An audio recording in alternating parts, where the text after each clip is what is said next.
These banana roots can be found at this spot. You can actually trace them up to this spot.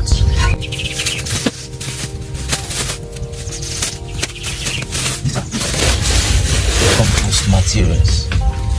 Hello guys, I welcome you to Stagro Farms. We're going to be talking about improving your farm with compost. How you can actually improve the production of your bananas by preparing compost in your farm. We're going to dig a spot. Some of those food materials, the leftovers, the plantain peels, banana peels, yam peels, watermelon, you can name them. You can actually convert them into compost. You can as well use those ones to improve your farm. We're going to dig this spot.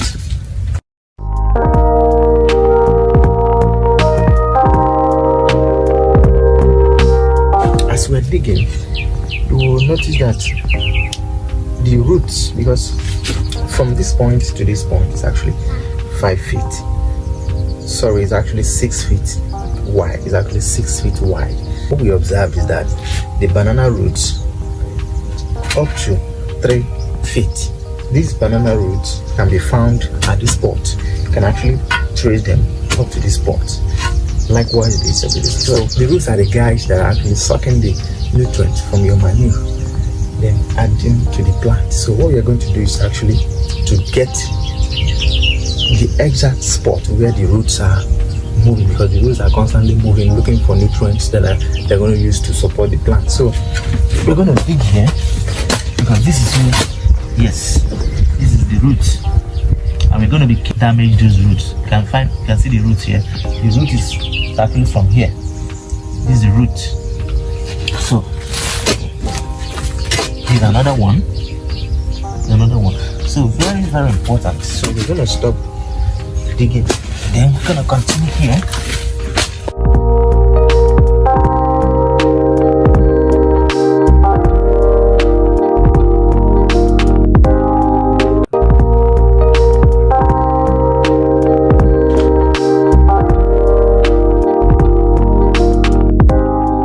Let's review our compost materials.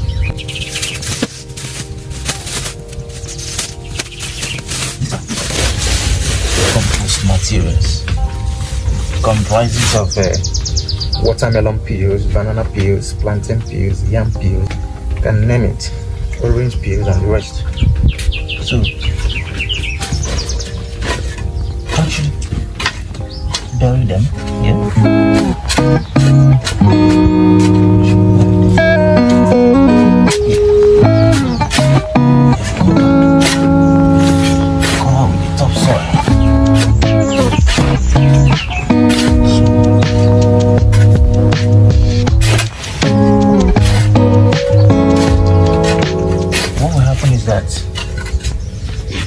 The banana roots are going to find this manure.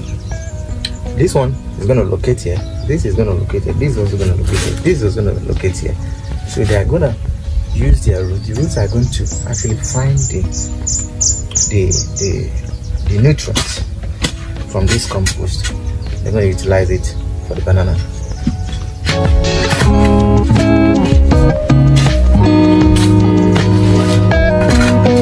Another thing we're going to do is we're going to show you how to actually desoak the extra banana suckers we have. You can see that we have only one sucker here, so we want to maintain just one sucker, and every other sucker that comes out we're going to desoak. Follow me. I'm going to cut off this and leave this for the banana plant. So this off.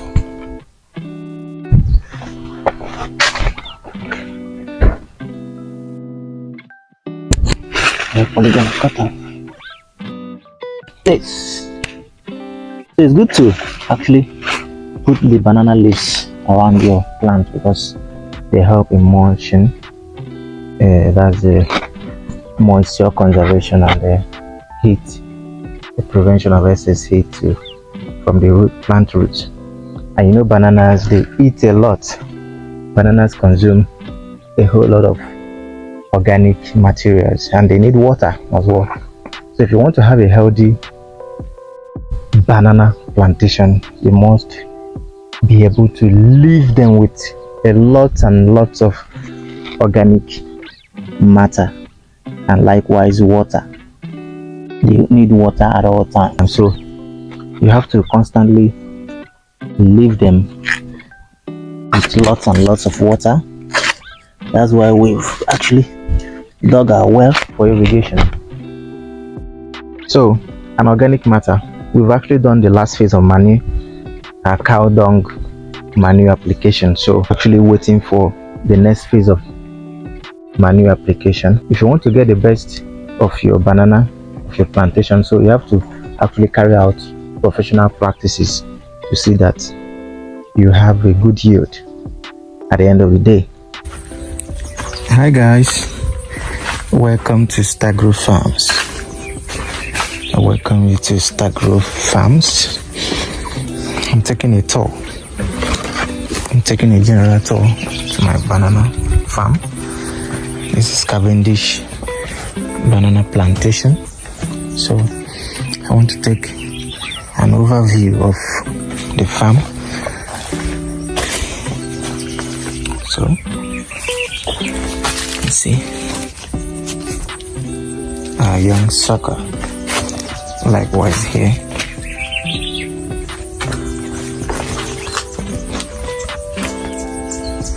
So you can see we're actually leaving a sucker per plant, one sucker per plant. So we want to maintain a healthy farm with a sucker.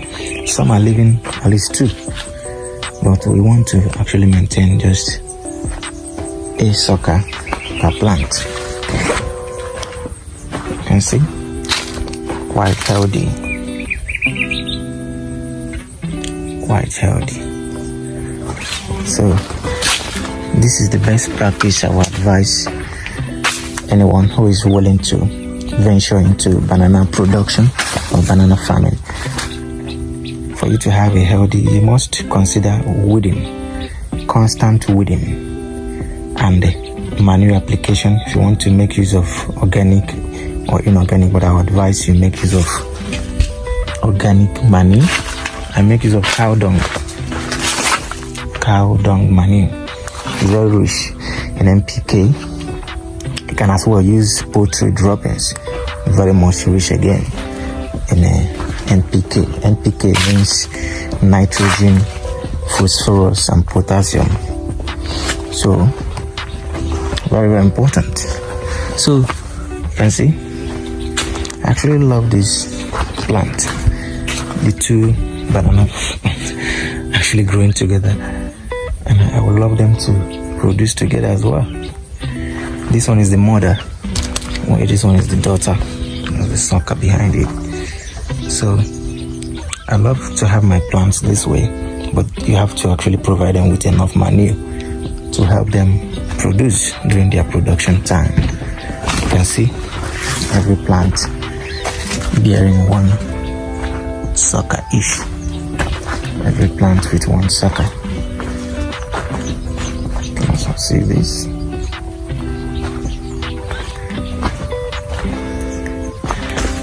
Exactly. So nice. You can see every sucker.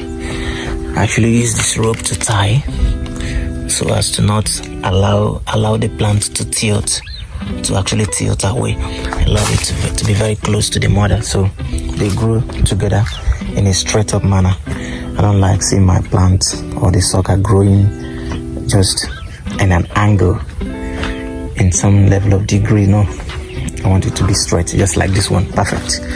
I love the growth. You can see how it's just clinging to the mother plant. So nice. As well, see. So this is this is the giant plant. This is the tallest I have here. I'm hoping to see these ones produce very soon. These ones, this very line here is actually the biggest and the oldest, even though the suckers were planted at the same time. But you know one thing, since we have the first generation here, some of them actually began to sprout earlier than others. So some were 3 weeks late, 1 month late before they started sprouting. So that's why we have the majority. This line bigger than the rest. You can see, actually bigger. You see the size of the stem, and see the size of the stem. So wow, this is part of our nursery. This is part of our nursery, and that's our irrigation plant there, the well system. So the zinc, that's the shelter, actually collects the water and actually direct them straight up or straight into the well. We have over 1,130 gallons, 1,130 gallons of water in the well.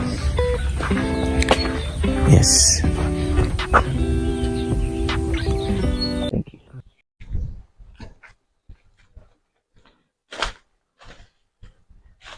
So in today's video, we're going to be looking at how you can actually trim your banana leaves. We're going to look at how you can trim your banana leaves, how you can manage your suckers, how you can actually know when your banana start fruiting. So many, how you can actually cut the weeds in your farm. I mean, when I talk about weeds, I mean the grasses, the unwanted grasses around, how you can actually keep your farm neat. All these practices will actually enhance your banana yield, give you quality yield, actually boost a lot of things in your banana farm. So we're going to look at how you can actually manage your suckers. You see, well, if you look closely, we see that we have the mother plant and one sucker. I've thought about this before. I thought about this in my previous video, how you can actually manage your suckers, how you can actually leave a sucker per plant. So if you look closely, we see that that's what we've done here. You've seen this one as well. So and this banana is actually carrying fruit. So by the time the mother plant is gone, the daughter plant will replenish, will actually take over. So the daughter plant, which is about 3 months old or 2 months old thereabout. So if you look closely, you will see that these leaves are actually drying up. Okay.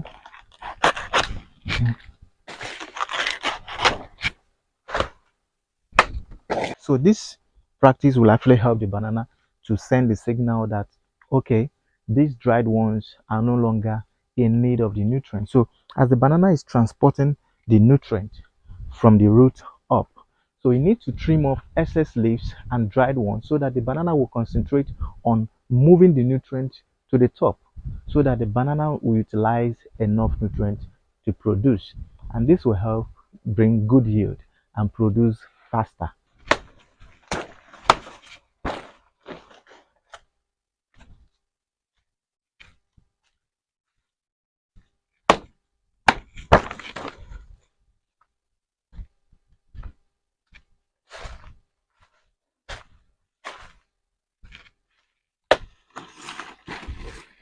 All right, guys, I want to actually use this banana here as an example to actually teach us when or how to actually live a good cycle, in your farm. This was the mother plant and this is the sucker.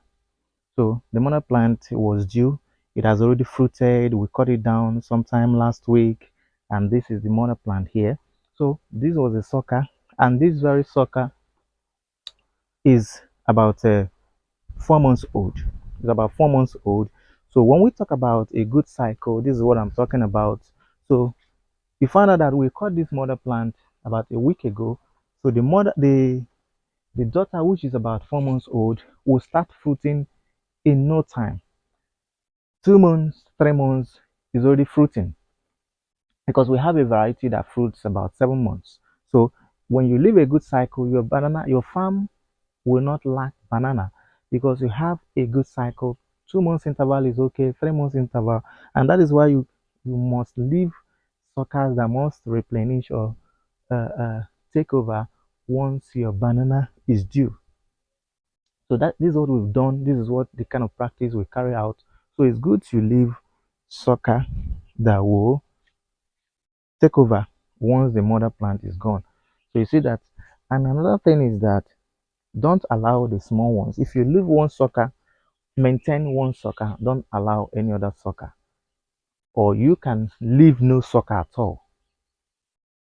One of the reasons why it's also important to leave no sucker is that, okay, let's take for example, you have this mother plant, or for example, let's take this one for example, you have this mother plant coming up. At the moment, this is the only one we have here. At the moment, there's no other sucker coming out. So you can as well maintain just one banana plant, no sucker, nothing, until it fruits. It's going to concentrate all the whole nutrients into one banana plant. So your banana plant will not share any nutrients with the sucker, be it one sucker, two suckers. Now you're not leaving any sucker. You're concentrating all the whole nutrient in one banana plant, which is the mother plant.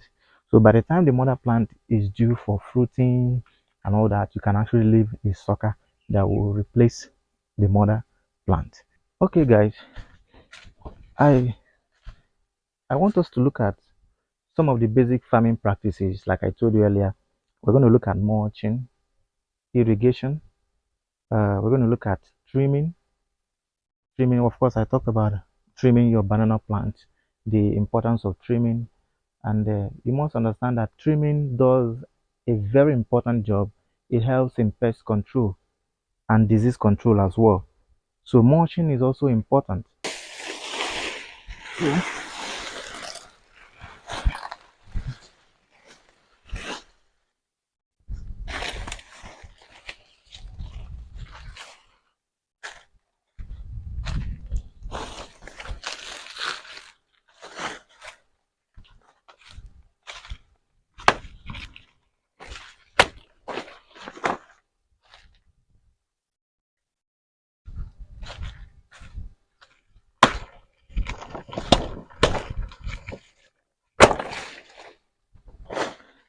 So this is what we call chop and drop.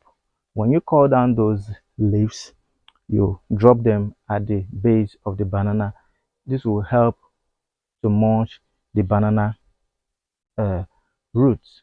You have to mulch the banana root from excessive heat. So it's going to prevent the banana from excessive heat. So mulching is very, very important as well.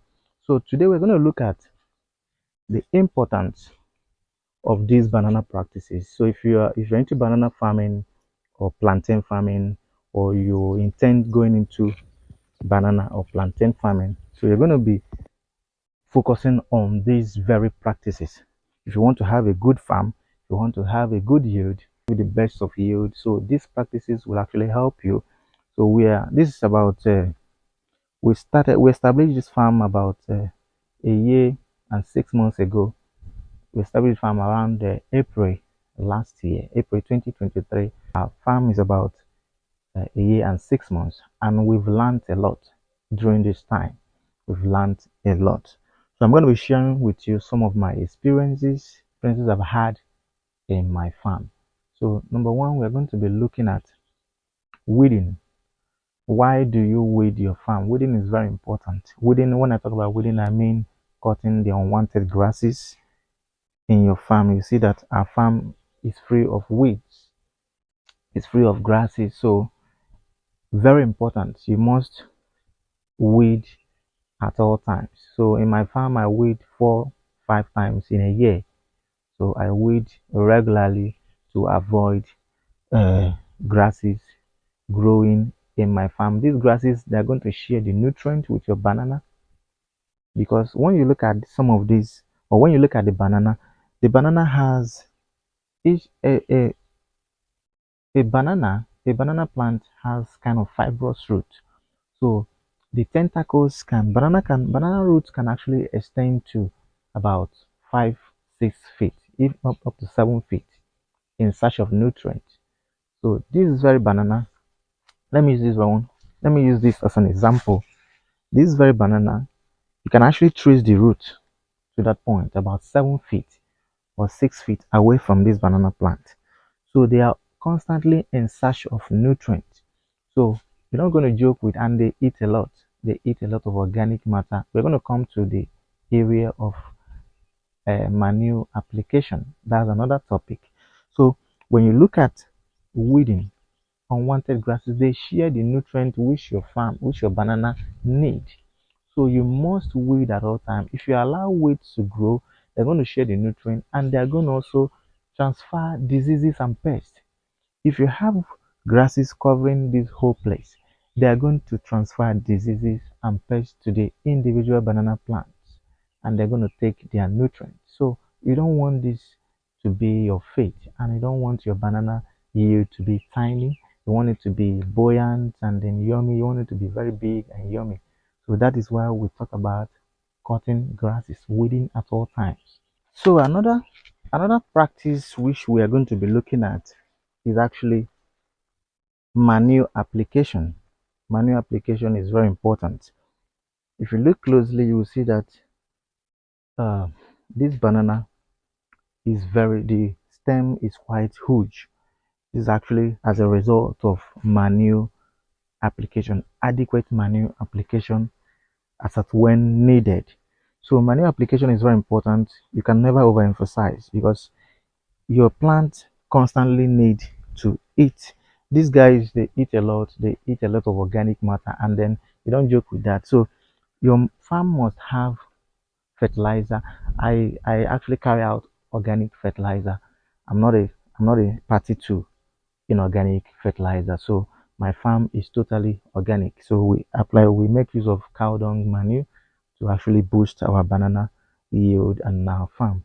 So manuring is very important. You must manure at all time.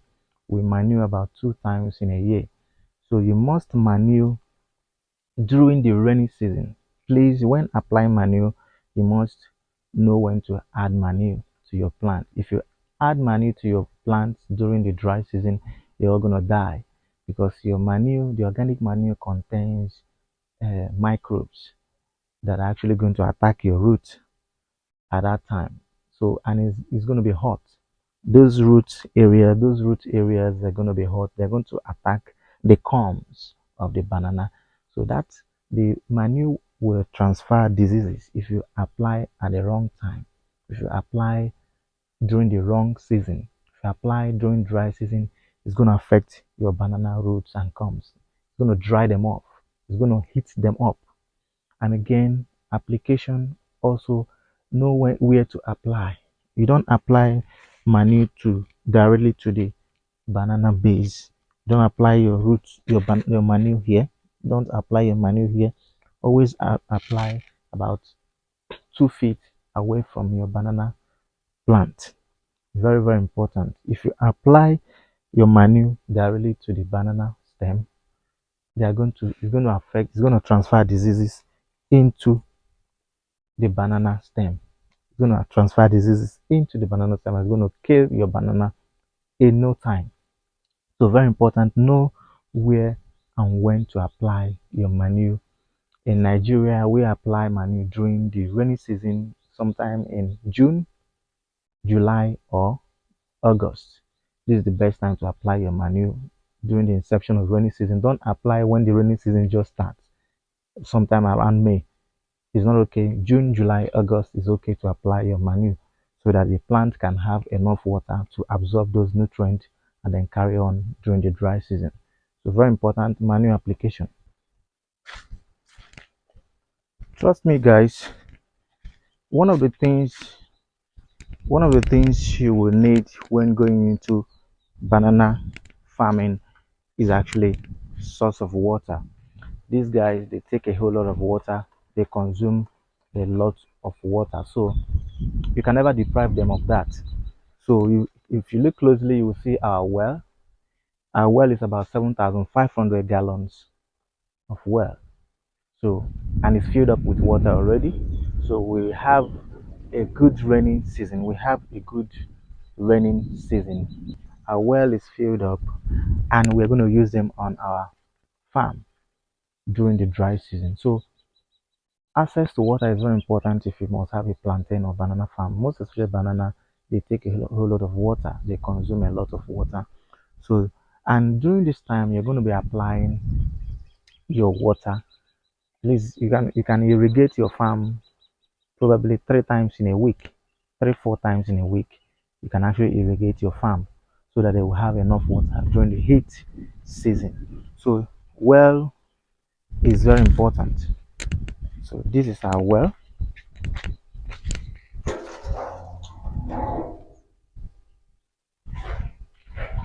This is our well.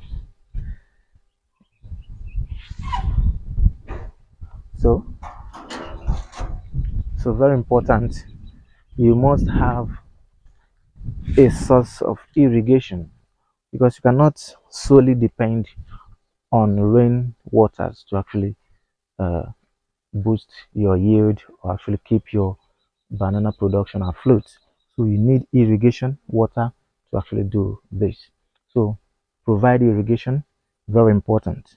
Let's quickly look at trimming. I've talked about trimming, the essence of trimming dried leaves from your farm. I've talked about trimming before now. So this is the reason why you trim. You see these dry leaves, leaf stalks, they harbor pests and diseases. So you constantly need to trim off this. And if you look closely, you see that we have fruiting. This is a fruiting banana. In 2 weeks' time, a week or 2 weeks' time, we're going to be harvesting banana rags from this very plant. And this is the essence of leaving a sucker, like I told you. So the moment we cut off our banana, our mother plant, the sucker will take over. Perhaps in 2 months, 3 months, fruiting will commence from the sucker. And you also need to trim off excess. We have a period of about 7 months from each banana to start fruiting. So maximally 8 months. If you neglect your farm, you don't trim, you don't keep them neat, it might take them 10 months, 11 months before they start fruiting. But if you take care of them, apply manure, apply water, cut the grasses and the weeds, in real time, they start fruiting. At when due, they start fruiting. So it's very important to take care of a banana to actually give you the best. Okay, guys, this is the heap of our organic manure. This is cow dung manure. Let me tell you one important thing you must know about cow dung manure. They are rich in NPK, nitrogen, phosphorus, and calcium. So it's very important you utilize organic manure. If you don't make use of cow dung, make use of poultry droppings. They're also rich in NPK. And very important, you don't apply them when fresh. Never apply your organic manure when they are still fresh, when the droppings came out fresh. No, don't do that. They are going to kill your banana or your plantain or any plant at all. So always leave them dry. If you look closely, you see that we have a very dry organic manure cow dung here. So always leave them dry before applying. Store them in a cool, dry place. This will enable them remove heat excess heat that can actually damage your plant. Okay, guys, when I talk about leaving a sucker, this is what I'm talking about. If you look closely, you will see that we just harvested a mother plant there. Barely 2 weeks we harvested. This is the sucker getting ready to start fruiting. The sucker is actually getting ready to start fruiting. So it's very important you learn how to maintain a good cycle so as to have banana always in your farm. So once your farm is constantly fruiting, you will not, once you maintain this very practice, you will not lack banana in your farm. If you look closely, you will see that we have bananas that are already fruiting over there. They are getting ready to be harvested. So in a week or 2 weeks, we'll harvest them. So likewise, others that are actually fruiting. Very important.